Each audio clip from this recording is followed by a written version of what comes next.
ఓం శ్రీ గురుభ్యో నమః. ఓం శ్రీ గణేశాయ నమః.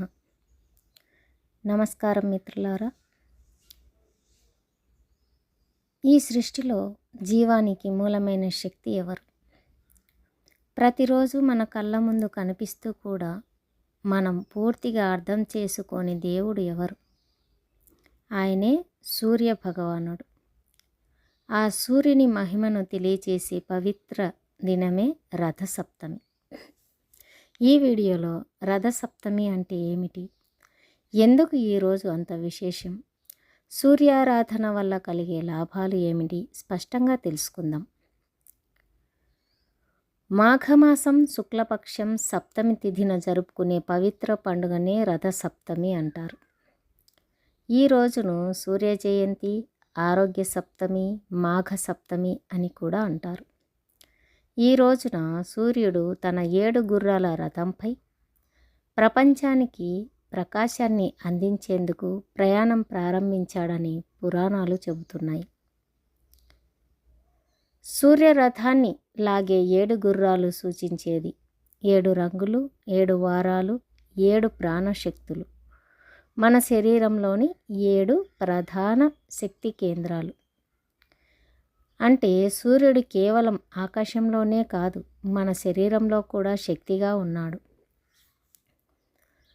కశ్యప మహర్షి అతిథి దేవి కుమారుడైన సూర్యభగవానుడు ఈ రోజున తన రథంపై లోకాలను ప్రకాశింపచేస్తూ సంచారం ప్రారంభించాడని పురాణగాథ.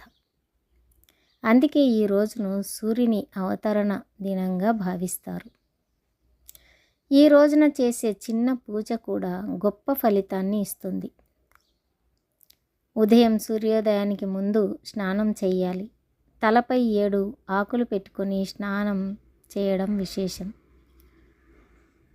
రాగి పాత్రలో నీరు, ఎరుపు పువ్వులు వేసి ఓం సూర్యాయ నమః అంటూ సూర్యుడికి అర్ఘ్యం సమర్పించాలి.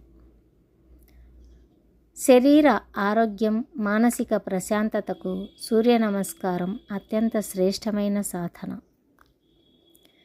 రథసప్తమి రోజు సూర్యారాధన వల్ల కంటి ఆరోగ్యం, ఎముకల బలం, రోగ నిరోధక శక్తి, దీర్ఘాయుష్షు, మానసిక స్థిరత్వం.